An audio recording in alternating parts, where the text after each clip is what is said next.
Hello, I'm Craig Wilson, editor of Stuff magazine, and this is the Jaguar I-Pace.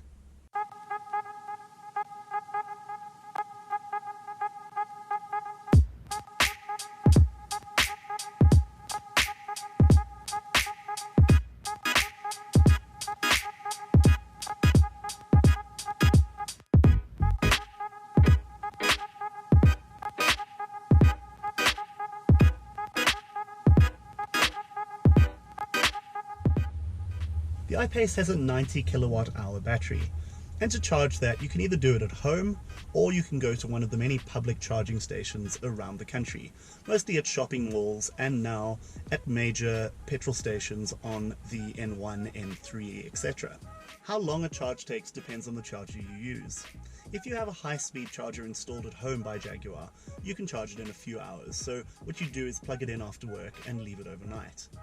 The idea eventually is that workplaces and other public amenities will all have charging stations, and so you'll treat your EV more like a cell phone than you would a traditional car.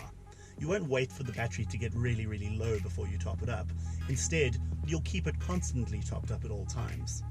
There are a couple of other all-electric cars available in South Africa, but the I-Pace is unique among them in a few ways. For a start, it's the only SUV. Now, it's not going to have that position for long. BMW and Mercedes are both planning to roll out their own EV SUVs in the months to come. But for now, if you want a people carrier and you want it to be electric, the I-Pace is really your only choice.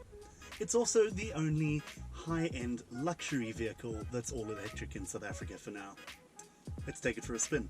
One of the key things you have to love about all EVs, but that the Jaguar really embodies, is the rapid acceleration.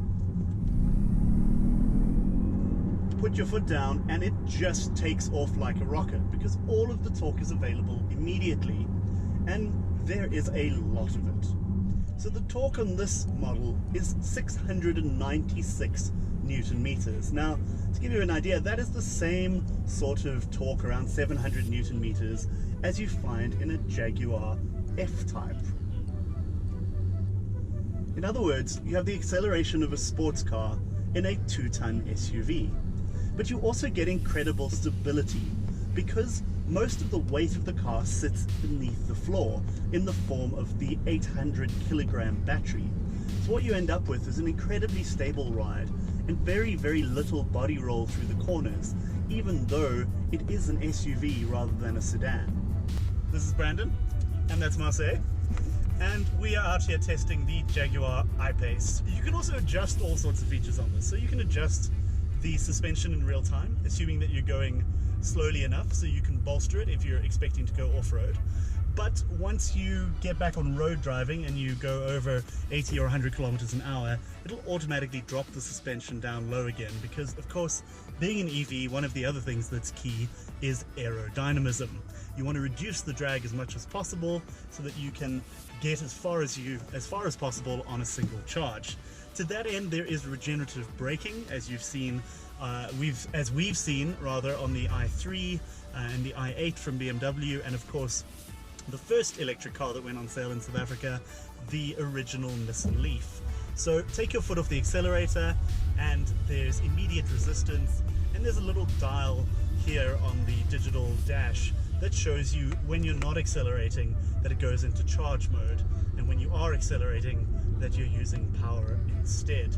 Two of the other really attractive features of this car that come standard are the incredible panoramic roof that's covered with a UV coating so that you won't, if you're like me and are prone to sunburn after about 5 minutes of exposure, end up with a crispy forehead from driving this car around all day.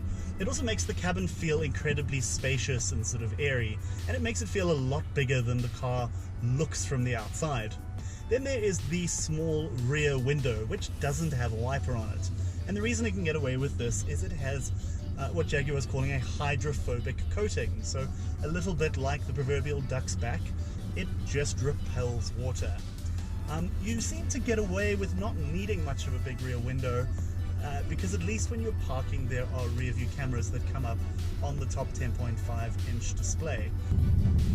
So the Jaguar I-Pace has inherited the Touch Duo Pro system that we first saw on the Range Rover Velar, and that Range Rover and Land Rover and Jaguar are putting in all of their high-end cars. So what you get is a 10-inch sort of touch display over here and a smaller 5-inch one here. Now, a lot of them can do overlapping details, but the main one that the bottom one is used for is things like climate control, cabin settings, and some of the fanciness like the seat heaters or coolers. There's individual controls for passenger and driver, but you can also just set those to sync to one another.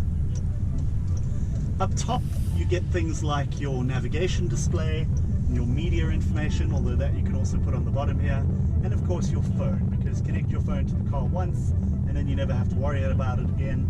And the call quality from our tests has been really, really good.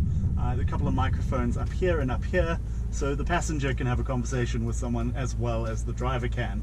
Now, there are plenty of menu settings over here.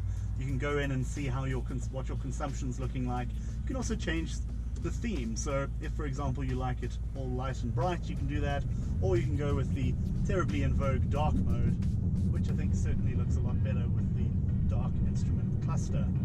We've also got a full digital cluster up front here, so this is just a digital display, and that's great because as you switch between your various drive modes, for example, that updates accordingly, so you can see at a glance and out of the corner of your eye which mode you are in.